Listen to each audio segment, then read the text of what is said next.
Okay. You're looking at an average of 45 days on every joint venture from the time the investor gets their money in until they receive their first check,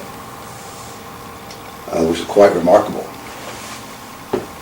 because all the rental income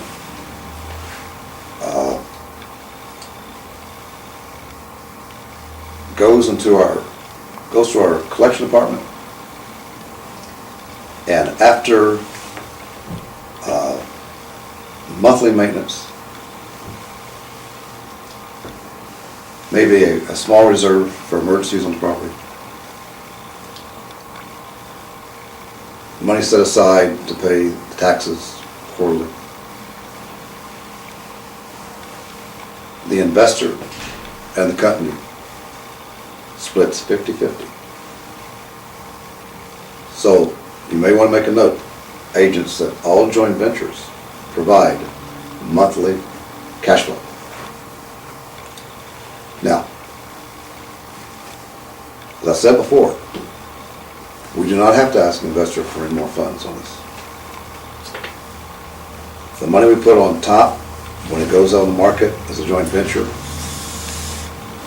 it gives us enough to put the property in good condition, to secure a good tenant. Anything else, if necessary, will come out of monthly cash flow. These joint ventures are excellent from somebody out of the country. The reason being, all they do is receive a statement and a check. They are all written for 36 months. If an investor wishes to have a shorter time frame on his joint venture investment, we will consider 24 months. The investor has to understand that in that last 12 months that he's cutting it short, he may be losing a lot of money because we expect these properties to inflate rapidly after maybe 18 months from now. So, there will be a joint venture contract on the web, and both the agent and the investor can study this joint venture contract.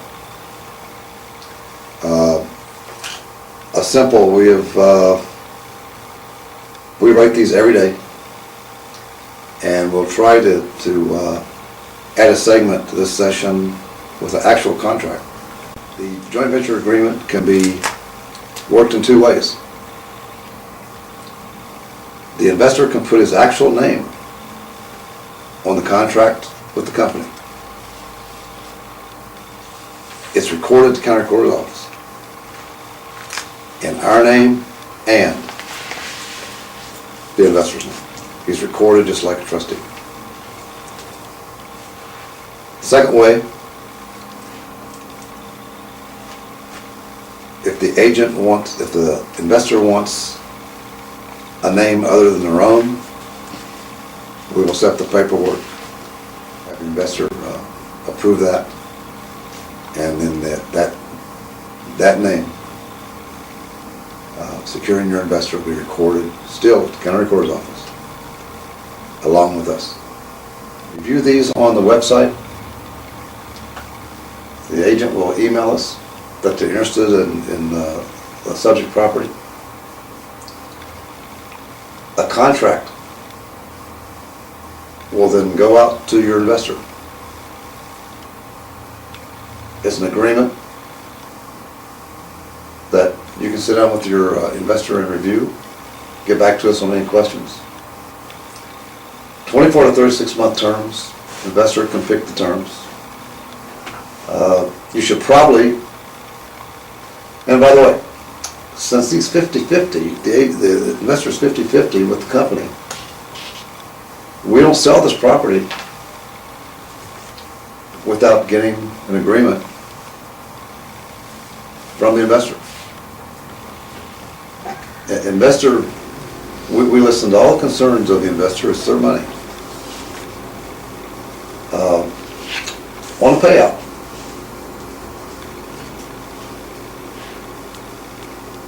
say we take a $100,000 property,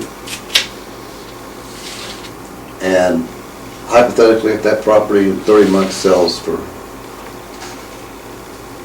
oh, let's be real conservative, let's say 200,000. When we sell that property, after paying the marina taxes current, the investor receives their initial capital. That's first. The investor put up $100,000. They get their 100 grand first. All the monthly cash flow that the investor received along with us, remember we split that 50-50. Let's just take that off the table for now. On a $200,000 property, we had $190,000 net. $100,000 immediately goes to the investor. So we would split that $90,000 with the investor. And so if you want to do a quick rough yield, it would be like this. If it were a 2-year deal, he would receive $45,000 on 100, which gives him about 22% annual yield. Plus, we split the cash flow for 24 months. Now you can get real specific and nail your figures down. But remember, it's all hypothetical. We would hope that we could go 3 years on these and pull another $50,000 to $75,000 out. I had someone ask the other day, what do you expect my yield to be in one of these joint ventures? My answer was, we've never been in a market like this. We have never been in a market in all the years I've been in this business where we're buying properties at 1/3 of what the banks are taking them back at. Never, ever. Probably never again. It's impossible to figure a yield on something like this. I can tell you this much.